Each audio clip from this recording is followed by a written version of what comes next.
जय जय रघुवीर समर्थ. शुकासारिखे पूर्ण वैराग्य जाचे, वसिष्ठा परिज्ञान योगेश्वराचे. कवी वाल्मिका सारिखा मान्य ऐसा, नमस्कार माझा सद्गुरु रामदासा. श्रीराम मला वाटते अंतरी त्वा वसावे, तुझ्या दासबोधासी त्वा बोध व्हावे. अपत्या परिपाववी प्रेमग्रासा, महाराज या सद्गुरु रामदासा. जय जय रघुवीर समर्थ. श्रीकृष्ण गोविंद हरे मुरारे, हे नाथ नारायण वासुदेव. प्रद्युम्न दामोदर विश्वनाथ, मुकुंद विष्णुर्भगवन् नमस्ते.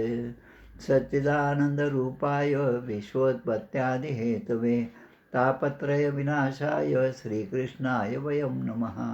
कृष्णाय वासुदेवाय हरये परमात्मने, प्रणतक्लेशनाशाय गोविन्दाय नमो नमः.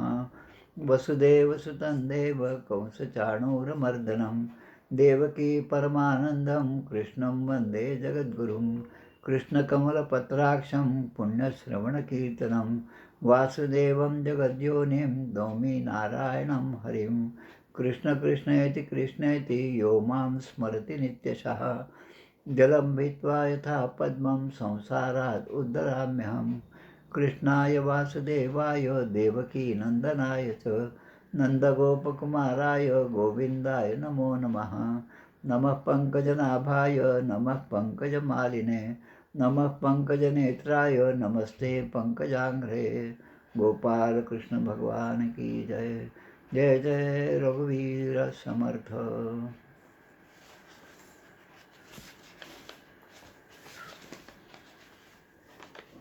चतुश्लोकी भागवताचे 4 श्लोक आपण म्हणतो. मुळामध्ये 6 श्लोक आहेत, त्यामधले 4 जे आहेत ते चतुश्लोकी भागवत आहेत. श्री भगवान उवाच. ज्ञानं परमगुह्यं मे यद्विज्ञानसमन्वितं, सरहस्यं तदङ्गं च गृहाणगुदितं मया. यावानहं यथा भावो यद्रूपगुणकर्मकः, तथैव तत्त्वविज्ञानमस्तु ते मदनुग्रहात्. अहमेवासमेवाग्रे नान्यं यत्सत् सदसत्परं, पश्चादहं यदेतच्च योगशिष्येत सोऽस्म्यहम्. ऋतेर्थं यत् प्रतीयेत् न प्रतीयेत् चात्मनि, तद्विद्यादात्मनो मायां यथा भासो यथा तमः.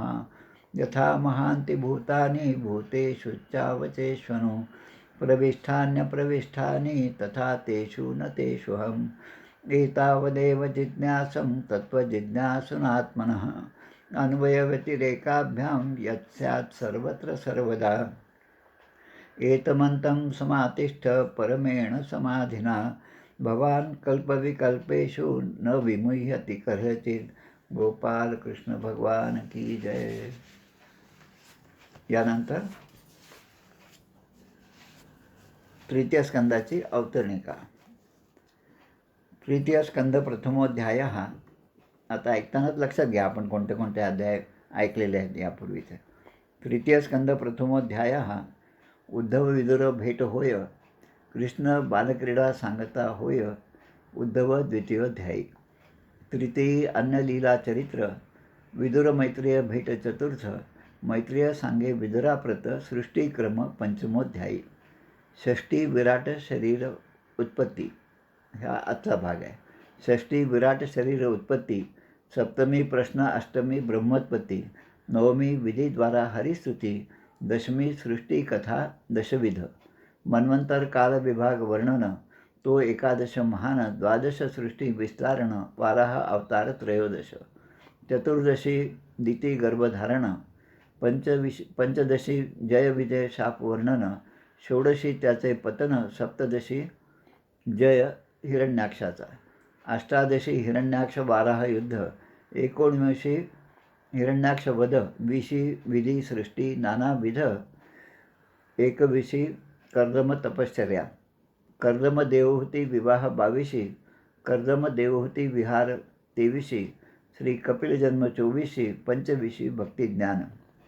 26 भिन्न तत्वोत्पत्ती, 27 प्रकृती पुरुष योगे मुक्ती, 28 अष्टांग योग कृती, 29 भक्ती मर्म, 30 अधोगती स्वार्थांधाची, 31 गती मनुष्यांची, 32 धूम्र अर्चिर भक्तियोगाची, 33 मोक्ष देवहूतीचा.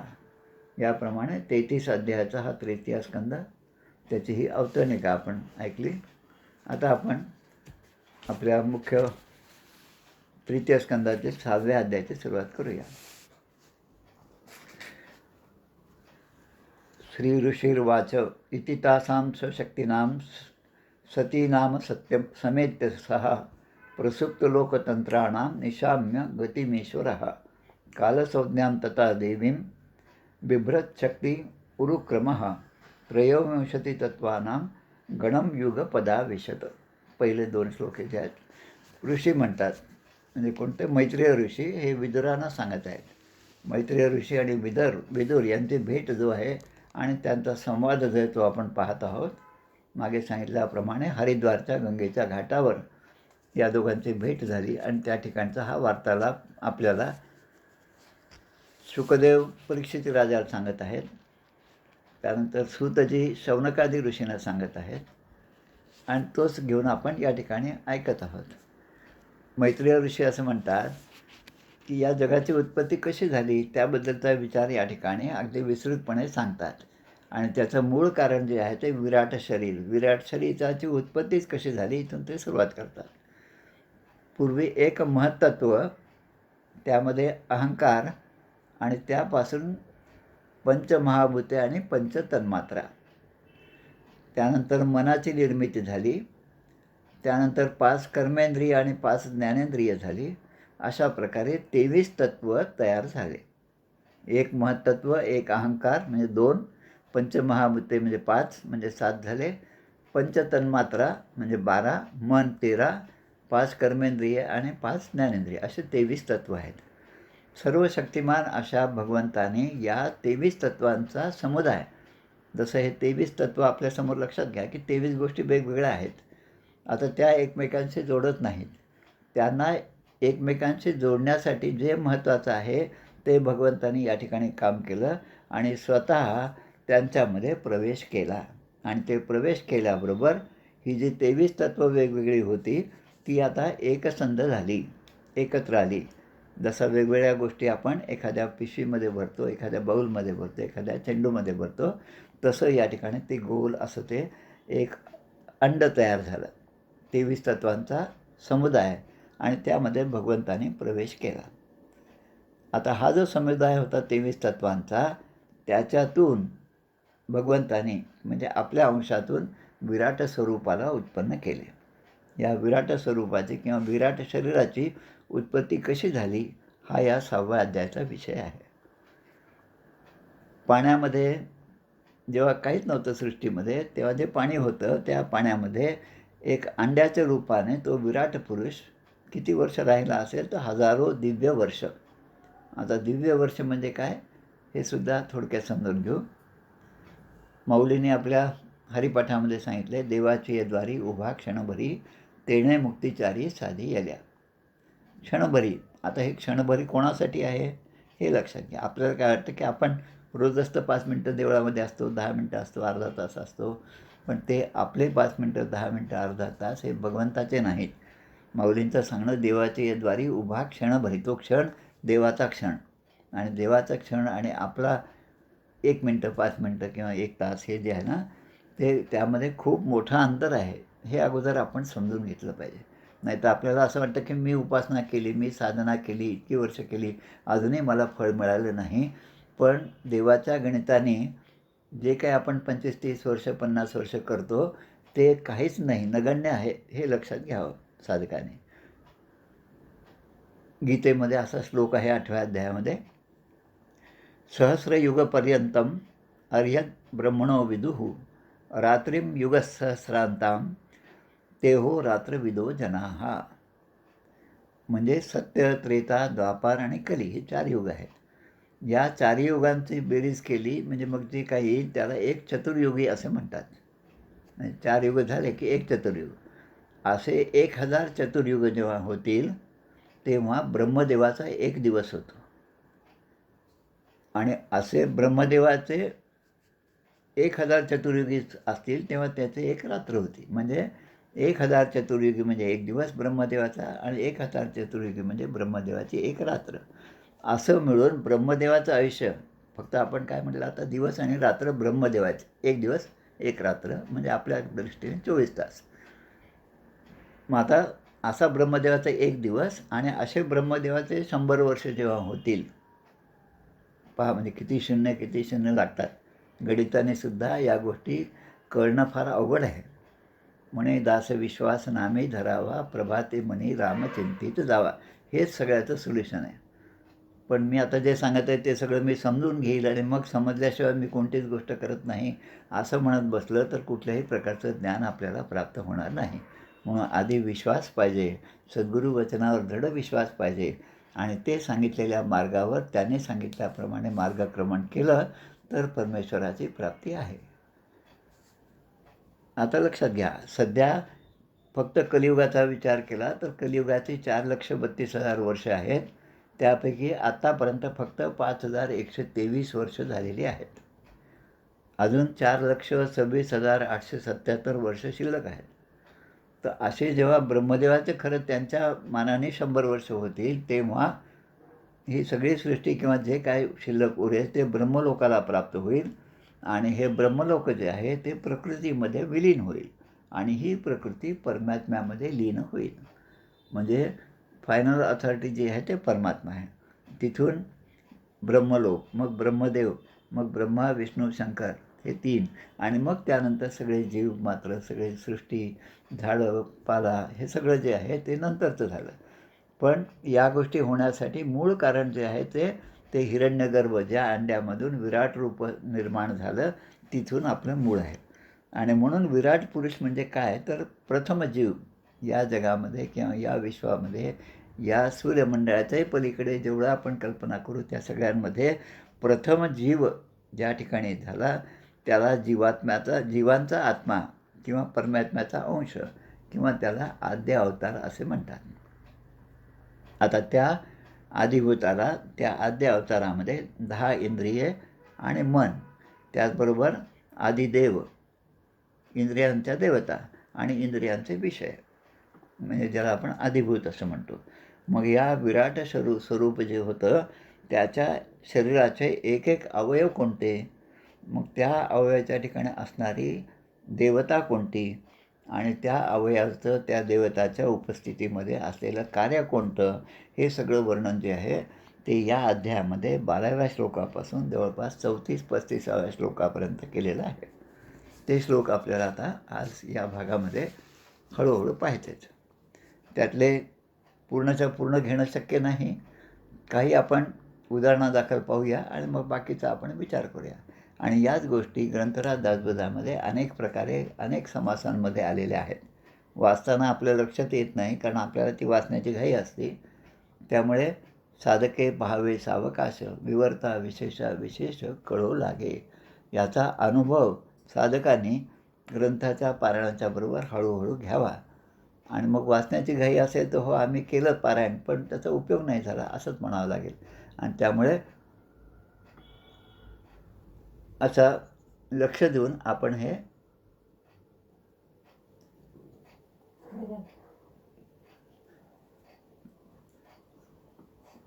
त्याचा अभ्यास त्या दृष्टीने करूया. आता आपण एकेका गोष्टीचा विचार करूया. तस्याग्निरास्यं निर्भिन्नं लोकपालो विशत्पदं वाचा संशयेन वक्तव्यं ययासौ प्रतिपद्यते. 3रा स्कंद 6वा अध्याय 12वा श्लोक. तर विराटाच्या ठिकाणी ते ज्या अंड्याच्या स्वरूपामध्ये विराट स्वरूप जे आहे त्यामध्ये प्रथम मुख उत्पन्न झालं. म्हणजे सुरुवातीला काय उत्पन्न झालं तर तोंड, मुख, आणि मुखामध्ये लोकपाल जे अग्नी यांनी त्या ठिकाणी प्रवेश केला. आता अग्निजींनी जेव्हा त्या मुखामध्ये प्रवेश केला तेव्हा इंद्रिय कोणतं होतं, वाक इंद्रिय, वाणी, वाक इंद्रिय, आणि म्हणून जीव हा बोलायला लागला. पुढे पुरुष सूक्तामध्ये सुद्धा याच गोष्टी येतात. ब्राह्मणोऽस्य मुखमासीत बाहुराजन्यकृतः उरु तदस्य यद्वैश्य पदभ्यां शूद्रो अजायत. म्हणजे सुरुवातीला या पुरुष सूक्तामध्ये भगवंताचे त्या विराटाचं जेव्हा वर्णन करतात आणि आपण त्याचं ध्यान करतो तेव्हा ब्राह्मणोऽस्य मुखमासीत इथूनच सुरुवात होते.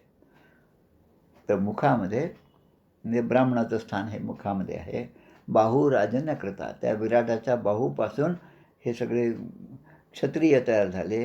ब्राह्मण, क्षत्रिय, वैश्य, शूद्र या सगळ्यांची निर्मिती झाली. हे पुरुष सूक्तामध्ये असं वर्णन आहे. त्याचे आपण पुरुष सूक्त म्हणत भगवंताची पूजा करतो. त्यासमोर आपल्यासमोर असणारा भगवंत कृष्णाच्या रूपात असेल, दत्ताच्या रूपात असेल, महादेवाच्या रूपात असेल, देवीच्या रूपात असेल, तो कोणत्याही रूपात असला तरी त्याचं मूळ स्वरूप हे विराटाचं स्वरूप आहे, लक्षात घ्यावं.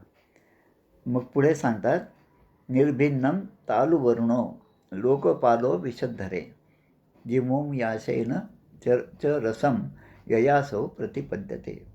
आधी मुख उत्पन्न झालं, त्यामध्ये वाणी इंद्रिय आलं आणि अग्नीने प्रवेश केला आणि त्यामुळे जीव हा बोलू लागला. हे पहिल्या ह्याच्यात आलं. आता दुसऱ्या ह्याच्यात काय, निर्भिन्नम तालू वर्णो म्हणजे टाळू. आपल्या तोंडामध्ये जीभ आहे आणि त्या जिभेच्याही वर जे एक छोटंसं लटकणारा जो भाग असतो त्याला खऱ्या अर्थाने तालू असं म्हणतात. पण आपण सर्वसाधारणपणे आपल्या मुखातला वरचा जो भाग आहे त्याला तालू असं म्हणतो. मग त्यामध्ये वरुणाने प्रवेश केला आणि वरुणाचा अंश असणारं इंद्रिय कोणतं तर रसनेंद्रिय. यासह वरुणदेवता त्या तालूच्या ठिकाणी राहिली आणि मग त्यामुळे जीव हा रस ग्रहण करू लागला. आंबट, तिखट, तुरट, खारट हे सगळं जे आहे या रसाची चव जी आहे ती या वरुणदेवतेमुळे आपल्याला समजू लागली. पुढे निर्भिन्ने अश्विनो नासे विष्णोरा विशतां पदम घ्राणेनांशेन गंधस्य प्रतिपत्तिर यतो भवेत. आता तिसरा भाग, त्या विराट पुरुषाला 2 नाकपुड्या निर्माण झाल्या, 2 छिद्र त्याच्यामध्ये दिसायला लागले आणि त्यामध्ये दोन्ही अश्विनी कुमार, या अश्विनी कुमाराने त्यामध्ये प्रवेश केला आणि आपला अंश अश्विनी कुमारचा अंश कोणता तर ते घ्राणेंद्रिय, त्यासहित ते अश्विनी कुमार त्यामध्ये प्रविष्ट झाले आणि त्यामुळे जीव जो आहे तो वास ग्रहण करू लागला. सुगंध असो, दुर्गंध असो, जो कोणता गंध असेल तो नाकाद्वारे आपल्या आतमध्ये प्रवेश करतो आणि आतमध्ये मग आपल्याला लक्षात येते की हा सुगंध आहे, हा दुर्गंध आहे. हे जे त्याचं बायफर्केशन आहे, 2 भागामध्ये विभागणी आहे, हे तेव्हा आपल्या लक्षात येईल जेव्हा हे आपलं नासिकेंद्रिय नासिका जी आहे जी खऱ्या अर्थाने कार्य करू लागते. काही लोकांना वासच येत नाही, म्हणजे त्या ठिकाणी हे जे देवता आहे त्यांचा सूक्ष्म अंश त्या ठिकाणी आहे आणि तो तेवढा प्रज्वलित झालेला नाही किंवा त्याचं कार्य जे आहे ते थोडंसं सीमित आहे. असंच आता पुढे विचार करू आपण इतर इंद्रियांचा सुद्धा विचार करूया. निर्भिन्ने अक्षिणी त्वष्टा लोकपालो विषभिभोः चक्षुषांशेन रूपाणां प्रतिपत्तिर यतो भवेत. मग जेव्हा विराट पुरुषाच्या शरीरामध्ये आधी मुख झालं, मग नाक झालं, मग आता डोळे प्रकट झाले आणि डोळे प्रकट झाल्यामुळे डोळ्यामध्ये लोकपाल सूर्याने प्रवेश केला.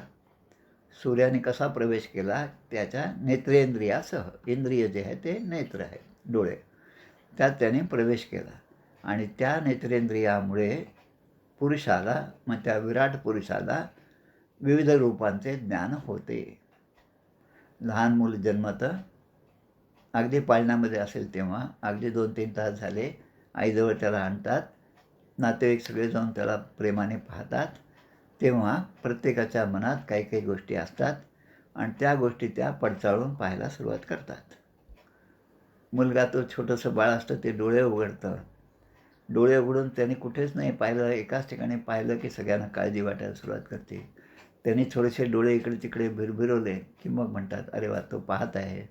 म्हणजे असं आपण त्याच्यामध्ये एकेका इंद्रियाने प्रवेश केला, एकेका देवताने प्रवेश केला याचा आनंद आपण त्यावेळेस मानत असतो. मग आता त्याच डोळ्यांनी रूपाचे ज्ञान होते. कसं होतं? ती सत्संगामुळे होतं. नेहमीचा संग घडला की मग रूपाचं ज्ञान होतं. मग आई म्हणते, "आता पहा माझा बाळ मला ओळखतो." म्हणजे याचा एक आनंद. आणि तो इतरांकडे पाहतही नाही, फक्त आईकडेच पाहतो. कारण आई तिथूनच माझा जन्म झाला आणि म्हणून त्या उपकारापोटी जन्म झाल्यावर त्याचं सगळं लक्ष जे आहे ते आपल्या आईवरच असतं.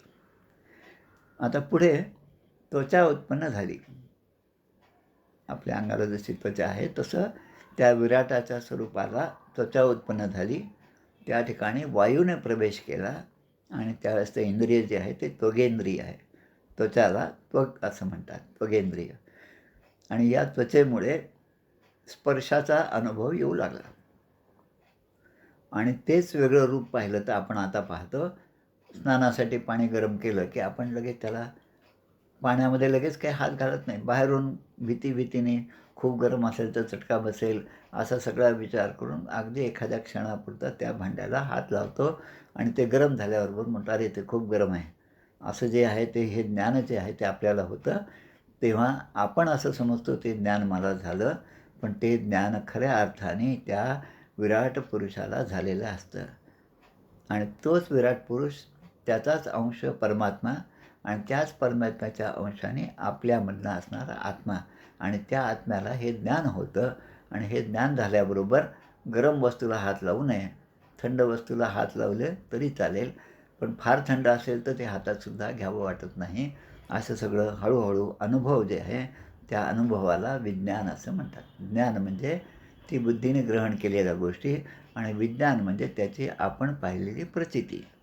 आमच्याकडे ॲग्रिकल्चरमध्ये 2 गोष्टी असतात. 1+0चा एक कोर्स असतो आणि 0+1चा एक कोर्स असतो. 1+0 म्हणजे त्यामध्ये फक्त तत्त्वज्ञान शिकवलं जातं, थेअरी फक्त सांगतात. आणि 0+1 म्हणजे त्यामध्ये प्रॅक्टिकल असतात, प्रात्यक्षिकं असतात. म्हणजे आपण जे ज्ञान शिकलो ते आता आपल्याला पडताळून पाहायचं, त्याला म्हणतात 0+1. आमचे माहूरकर सर आहेत, देशमुख सर आहेत, त्यांना हे पटकन लक्षात येईल पहा. म्हणजे ज्ञान आणि विज्ञान हे जे या दोन्हीचं आपल्याला जेव्हा आकलन होतं, तेव्हा खऱ्या अर्थाने अनुभव येऊ लागतो. मग आता पुढे पहा, या विराट स्वरूपाच्या ठिकाणी लिंग उत्पन्न झालं. प्रजापतींनी या लिंगाच्या बरोबर वीर्यासह प्रवेश केला आणि मग जीवाला आनंदाचा अनुभव येऊ लागला. त्यानंतर गुदद्वार उत्पन्न झालं. लोकपाल मित्रदेवता यांनी त्या ठिकाणी प्रवेश केला आणि ते इंद्रिय झालं पायू इंद्रिय. आणि मग त्याद्वारे जीवाला मलत्याग करणं सुलभ झालं. आता हाताची उत्पत्ती कशी झाली पहा. देणे घेणे हाताने आपण हे काम करतो. जपाला बसलो तर हातामध्ये माळ घेऊन आपण एक एक मणी ओढत असतो आणि जप करतो. दुसऱ्याला काही द्यायचं असेल तेव्हासुद्धा सूर्याला अर्घ्य देत असताना त्याच हाताचा उपयोग होतो. त्यामुळे देणे घेणे हा सगळा व्यवहार या हाताने होतो. ती हाताची शक्ती आहे. आणि त्या ठिकाणी इंद्राने प्रवेश केला. आणि या हातामुळे काय होतं तर जीवाला उपजीविका प्राप्त झाली. आपण आपल्या दृष्टीने विचार करा, समोर सगळं आहे पण हात नाहीत, त्यामुळे तोंडामध्ये ते वस्तू घेऊन टाकण्याची क्षमता नाही. मग कोणाची तरी वाट पाहावं लागतं आणि तो जेव्हा देईल तेव्हा आपल्या पोटामध्ये 4 दाणे जातात. पण यामध्ये मुख्य जे आहे ते इंद्रदेवता आणि हात हे महत्त्वाचे आहेत. मग आता पायाचा विचार करा. विष्णूने त्याची शक्ती म्हणजे गती यासह या पायांमध्ये प्रवेश केला आणि त्यामुळे जीव चालू लागला. बुद्धी, आता एखाद्याची बुद्धी खूप तीक्ष्ण असते, लगेच त्याच्या लक्षात येतं. दुसरा थोडासा मंद असतो, त्याला काही लक्षात येत नाही, भांबावून जातो. काही लोक पटकन एकदा सांगितलं तरी लगेच पाठ करून घेतात. मग या बुद्धीचा स्वामी कोण आहे तर ते ब्रह्मदेव आहे. आणि त्याने बुद्धीसह हे आपल्या शक्तीसह त्यामध्ये प्रवेश केला आणि मग जीवाला जाणण्यायोग्य विषय कोणते आहेत आणि ते कसे जाणायचे असा सगळा तो बुद्धीने विचार करू लागला. या विराट पुरुषामध्ये अहंकार उत्पन्न झाला. आता अहंकार म्हणजे अभिमान, थोडक्यात आपल्याला समजण्यासाठी. आपण कुठे 4 ठिकाणी जातो तेव्हा आपल्या ठिकाणी एक अहंकार असतो की मला खूप लोक ओळखतात, त्यामुळे मला माझं स्वागत झालं पाहिजे, मी गेल्याबरोबर 4 लोकांनी माझ्याशी बोललं पाहिजे, हा सगळा अहंकार आहे. पण हा अहंकार हा देहाचा अहंकार आहे आणि आत्म्याचा अहंकार म्हणजे मी, म्हणजे सच्चिदानंद स्वरूप मी, हा आत्म्याचा अहंकार अभिमानाने अंश असलेल्या क्रियेसह त्या ठिकाणी प्रवेश केला आणि त्यामुळे जीव हा कर्तव्य करू लागला. म्हणजे माणूस आपल्या माणसाच्या दृष्टीने, आपल्या दृष्टीने विचार करू की यामुळे माणूस काम करू लागला, मनात येईल तसं तो वागू लागला आणि हळूहळू ते जे कार्य असेल ते सिद्धीस नेण्यासाठी प्रयत्न करू लागला. नंतर त्या विराटाच्या ठिकाणी चित्त निर्माण झालं. महत्त्व जे आहे ते चित्त म्हणजे चेतना, चित्त चैतन्य मिळाले आपण म्हणतो ना, की ते चित्त म्हणजे जे अंश आहे ते पूर्णामध्ये त्या चैतन्य घनामध्ये एकरूप झालं. हे साधू संतांचं झालं. तसं ती चित्शक्ती प्रगट होती आणि त्यामुळे माणसाला विज्ञान म्हणजे अनुभव हा येत जातो. शीर्ष्णोश देवधरा पद्भ्याम खम नाभेर उरुपद्यत गुणानाम गुण प्रत्ययशीयेषु प्रतियंते सुरादयः. विराट पुरुषाच्या आता पूर्ण अवयव सगळे झाले सांगून मग म्हणतात विराट पुरुषाच्या डोक्यापासून स्वर्गलोक, पायापासून पृथ्वी आणि नाभीपासून आकाश उत्पन्न झाले. आकाश म्हणजे सगळे पोकळी. या ठिकाणी क्रमाने तिन्ही गुणांचे परिणामरूप देवाधिक आढळतात. आता हे तिन्ही गुण आले म्हणजे सत्व, रज आणि तमोगुण. याचं पूर्ण विश्लेषण खूप चांगल्या प्रकारे ग्रंथराज दासबोधामध्ये दिलेलं आहे. सत्वगुणांचं अधिक्य झालं तर काय होतं, समर्थ सांगतात आपल्याला, ऊर्ध्वं गच्छन्ति सत्वस्था मध्ये तिष्ठन्ति राजसाः जघन्यगुणवृत्तिस्था अधो गच्छन्ति तामसाः. सोपं आहे पहा.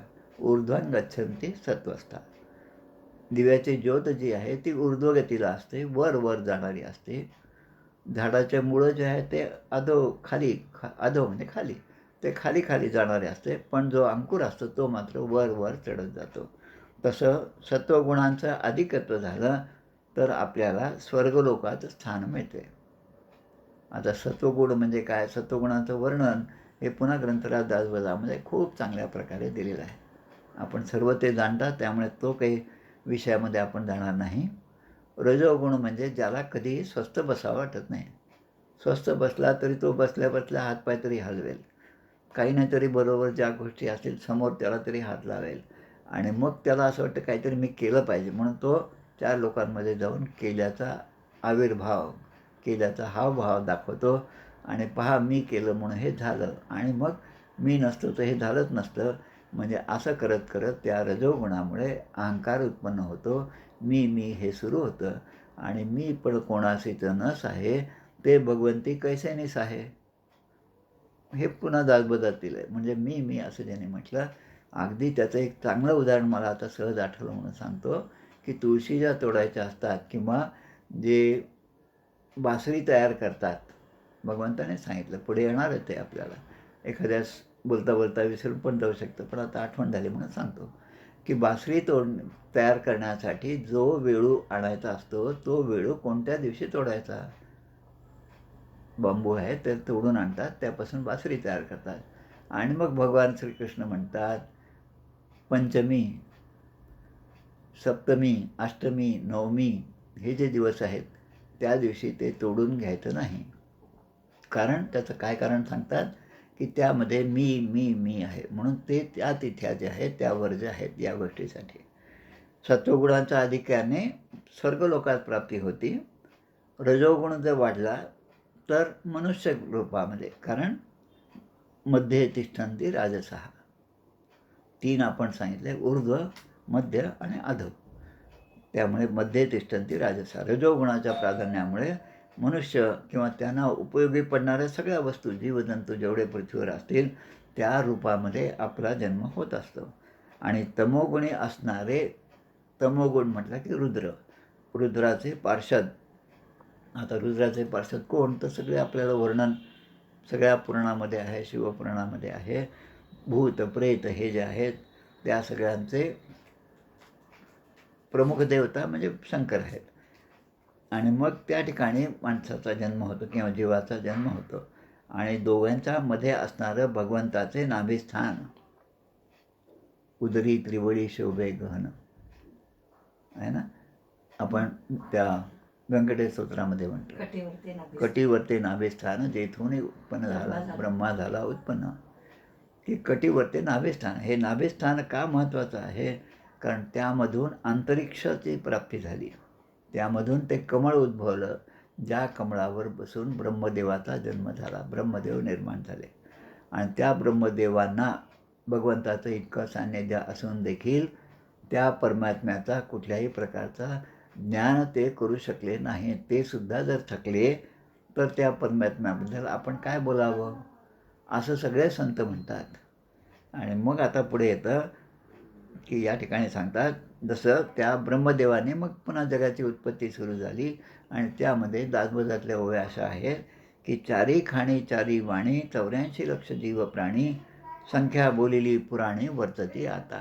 पुराणांमध्ये जी संख्या झाली त्याप्रमाणे चारी खाणी आणि चारी वाणी ह्या निर्माण झाल्या आणि त्यामधनं 84 लक्ष जीवाची प्राप्ती झाली.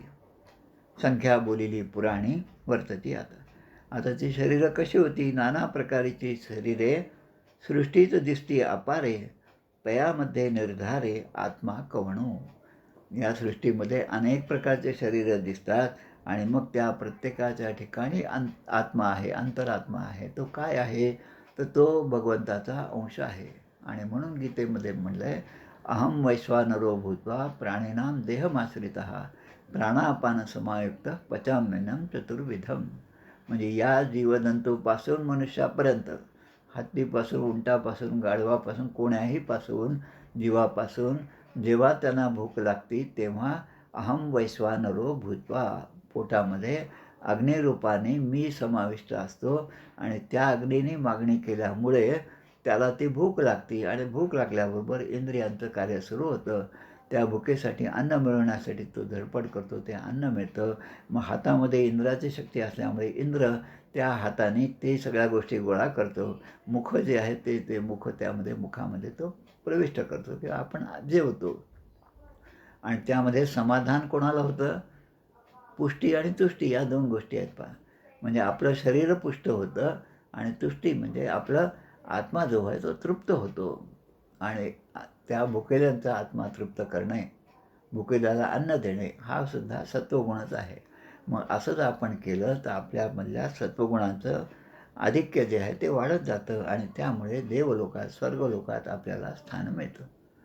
पण स्वर्गलोकातलं स्थान मिळणं हे काही अंतिम आपलं गंतव्य नाही.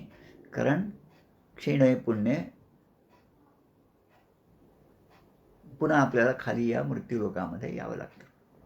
बँकेचं अकाउंट संपल्यानंतर किती चेक दिले, किती बँकेत चक्रा मारल्या तरी आपल्याला 1 रुपयासुद्धा मिळणार नाही. समर्थ त्याला पुढे म्हणतात तरी भाजी मिळणार नाही.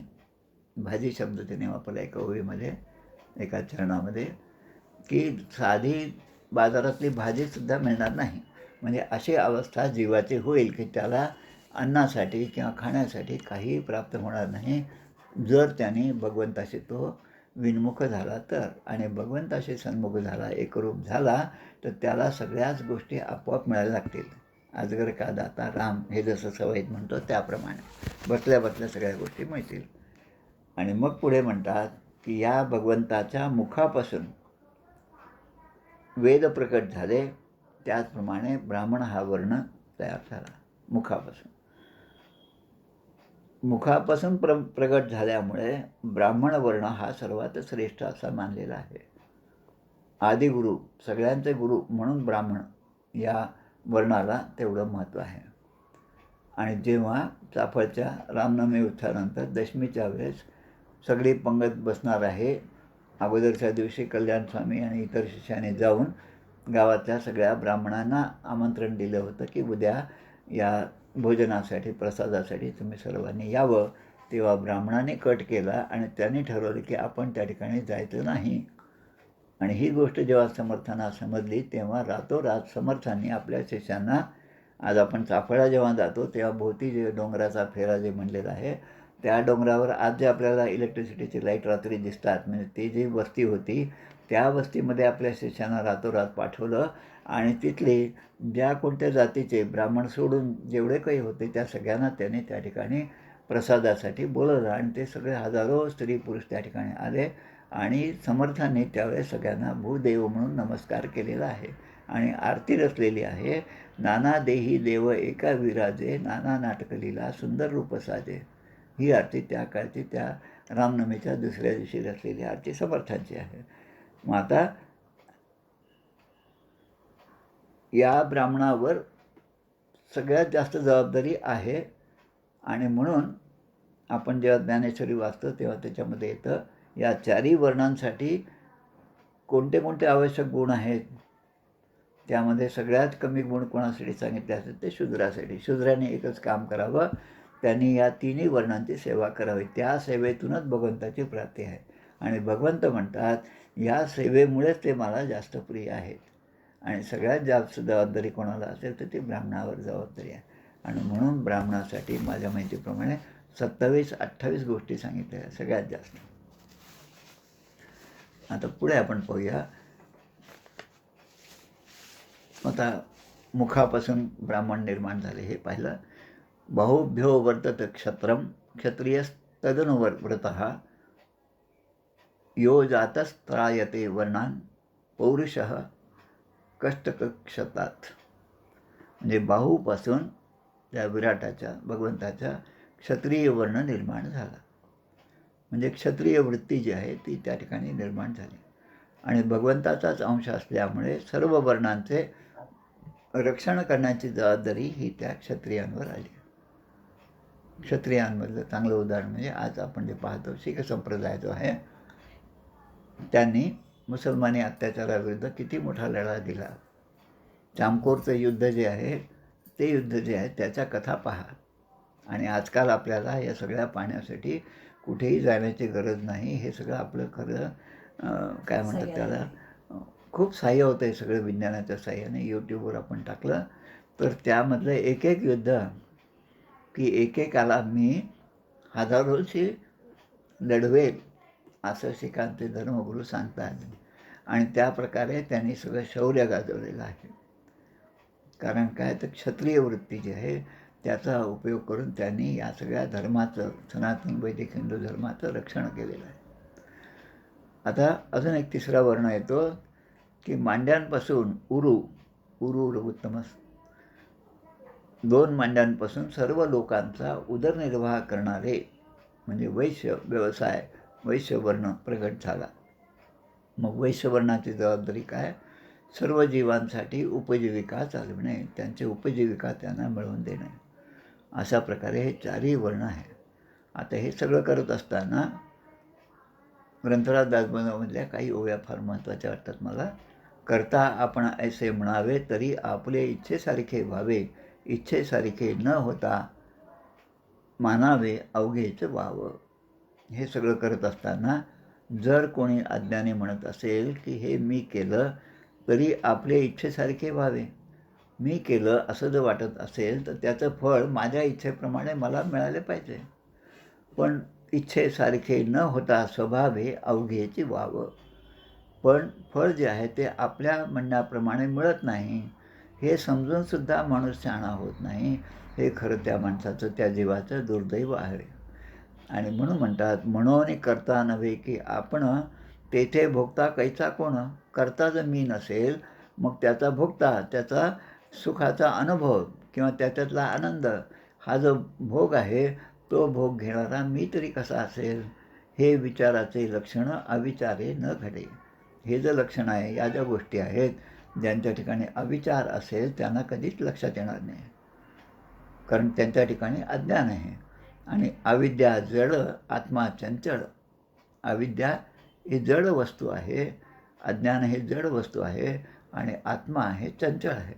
आणि त्याचं उदाहरण समजावून सांगितलं की जसं जड कर्पूर आत्मा अनळ. कापूर हा जड आहे आणि आत्मा हा त्या अनळ म्हणजे अग्नीसारखा आहे. जेव्हा दोन्ही एकत्र येतात तेव्हा तो कापूरही राहत नाही आणि तो अग्नी पण राहत नाही. दोन्ही विझून जातात. दोन्ही जळून येतात काळ विझवणे जाती. ग्रंथाला दासबोधामधल्या सवयी आहेत या सगळ्या. पण मनन केलं, शांतपणे विचार केला, शांतपणे वाचन केलं तर आपोआप आपल्याला कळू लागतात. म्हणून आपण प्रत्येक प्रवचनामध्ये सुरुवातीला म्हणतो, तुझ्या दासबोधासी त्वा बोध व्हावे. आता पुढे सांगतात या ठिकाणी 34व्या ओळीमध्ये, एते वर्णाः स्वधर्मेण यजन्ति स्वगुरुं हरिं श्रद्धयात्मविशुद्ध्यर्थं यज्जाताः सह वृत्तिभिः. म्हणजे हे चारही वर्ण आपापल्या वृत्तींसह. ब्राह्मणाची वृत्ती काय आहे की अध्ययन आणि अध्यापन. वैश्याची वृत्ती काय आहे, इतरांसाठी निर्माण करणं. क्षत्रियांची इतर सगळ्या वर्णांचं संरक्षण करणं. शूद्रांची वरच्या तिन्ही वर्णांची सेवा करणं. मग या सगळ्या वृत्तीसह हे सगळ्या वृत्ती ज्याच्यापासून निर्माण झाले तो भगवंत. आणि त्या आपला भगवंत कोण, तर श्रीहरींची आपल्या धर्माने चित्तशुद्धीसाठी आणि श्रद्धापूर्वक पूजन केले पाहिजे. म्हणजे आपण जे पूजन करतो, साधक संजीवनी नावाचा खूप मोठा ग्रंथ आपल्या रामसुखदास महाराजांनी लिहिलेला आहे. प्रत्येकाने साधक संजीवनी हा ग्रंथ आणि रामसुखदासांनी त्यावर लिहिलेलं विवेचन हे जरूर वाचावं. त्यामध्ये 9व्या अध्यायामध्ये 22 आणि 23व्या श्लोकाचं विवेचन खूप सुंदर रीतीने दिलं आहे. या ठिकाणी तो मुद्दाम संदर्भ सांगत आहे, कारण आपण पूजा करतो, आपण भगवंताची पूजा करतो आणि ती पूजा त्या देवतेची पूजा आहे असं आपण समजतो. पण जेव्हा हे 2 श्लोक तुम्ही वाचाल 9:22 आणि 9:23, तेव्हा लक्षात येईल की आपण आत्तापर्यंत जी पूजा केली ती त्या आपल्यासमोर असणाऱ्या सगुणातल्या देवाची नसून ती खऱ्या अर्थाने त्या भगवंताची आहे ज्याने हे सगळं निर्माण केलं. विराट स्वरूप जे आहे ते सुद्धा ज्याने निर्माण केलं त्याची ती पूजा आहे. आणि म्हणून कृष्णस्तु भगवान स्वयं, कृष्ण जो आहे जगद्गुरू, म्हणून कृष्णाच्या पूजा ती करली तर माणसाच्या ठिकाणी चित्तशुद्धी होते आणि श्रद्धापूर्वक हे पूजन माणसाने केलं पाहिजे. मग मैत्रेय म्हणतात की भगवंताच्या योगमायेला भगवंताचा प्रभाव हा सगळीकडे आपल्याला दिसतो, पण तो साधारण माणूस तो जाणू शकत नाही अज्ञानामुळे.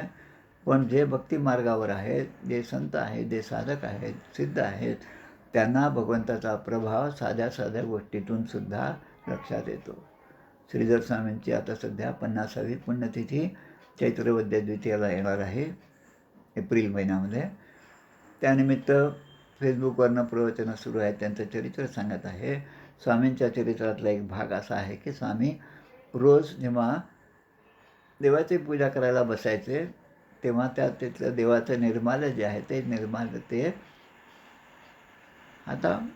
हातामध्ये घ्यायचे आणि ते निर्माल्य घेऊन हळूवारपणे त्याच्याशी ते बोलायचे आणि ते निर्माल्य आपल्या कानाशी जवळ न्यायचे आणि ते म्हणायचे की मी तरी काही वेळच पूजा करतो, पण हे फुलांनो तुम्ही मात्र भगवंताच्या जवळ इतके 24 तास राहता.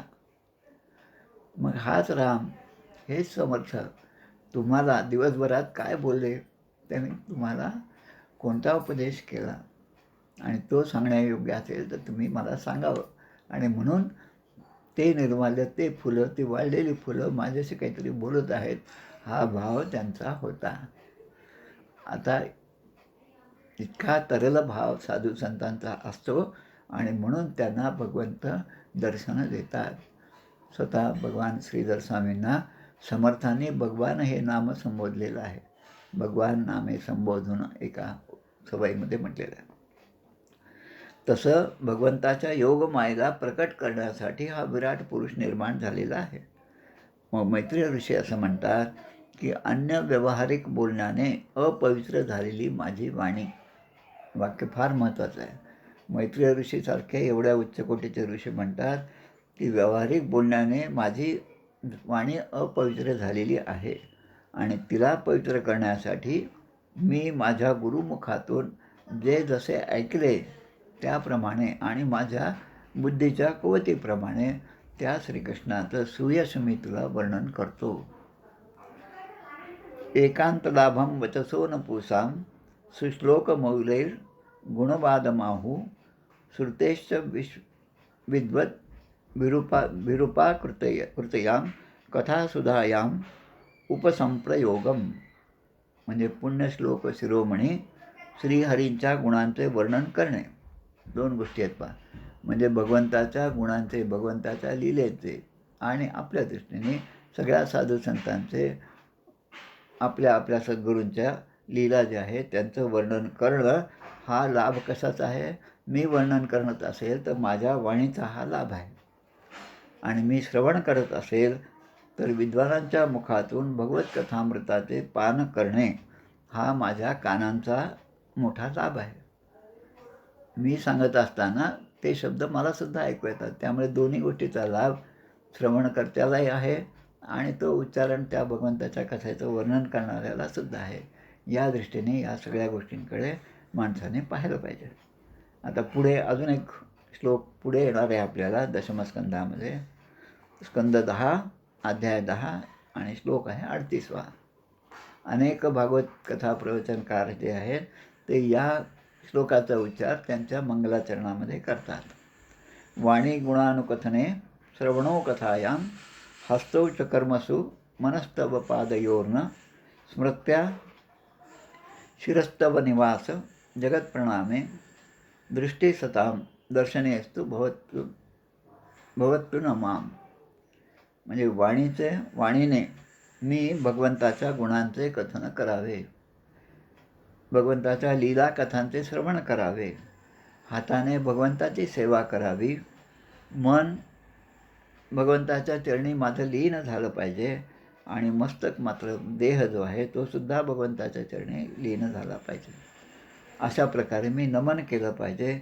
आणि डोळ्यांनी भगवंताचं दर्शन, आता भगवंत जे आहेत तेच आपल्यासमोर आपल्या सद्गुरूंच्या रूपाने, देवदेवतांच्या मूर्तीच्या रूपाने आपल्यासमोर आहेत, आणि त्यामुळे त्यांचं दर्शन घेणं हे सुद्धा माझं भाग्यच आहे. म्हणून ते दर्शन मला घडत राहावं अशा प्रकारची मागणी या ठिकाणी केलेली आहे. हा जो पूर्ण 6वा अध्याय आहे त्यामध्ये महत्त्वाचे पुन्हा अजून 1-2 श्लोक आहेत ते पाहून मग थांबूया आपण.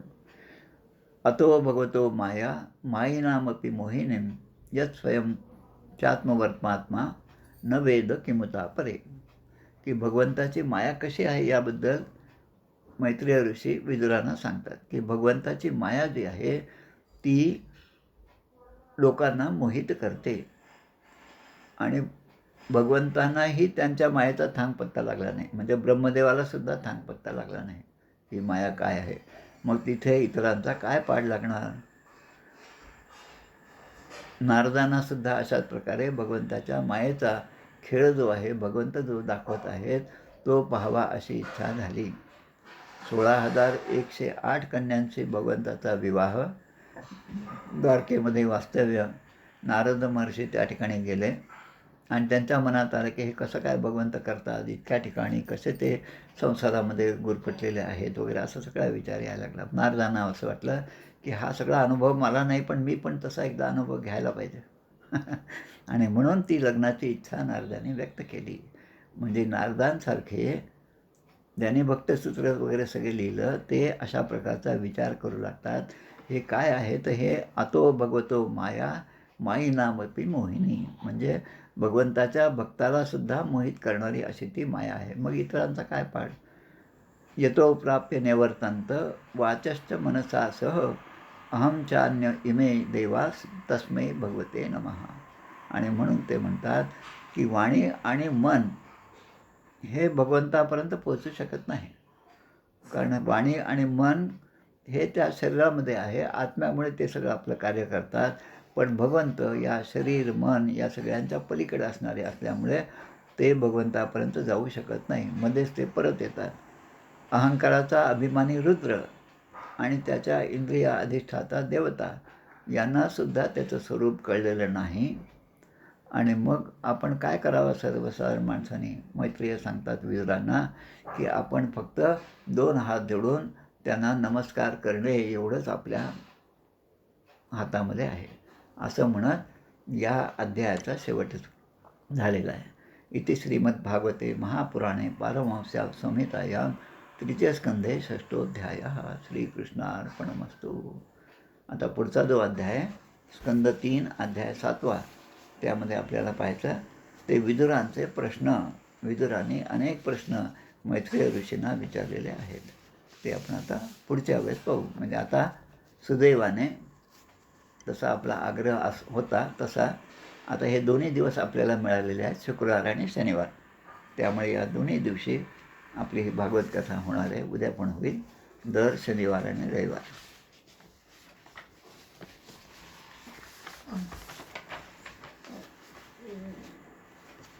आता आपण आरती म्हणूया.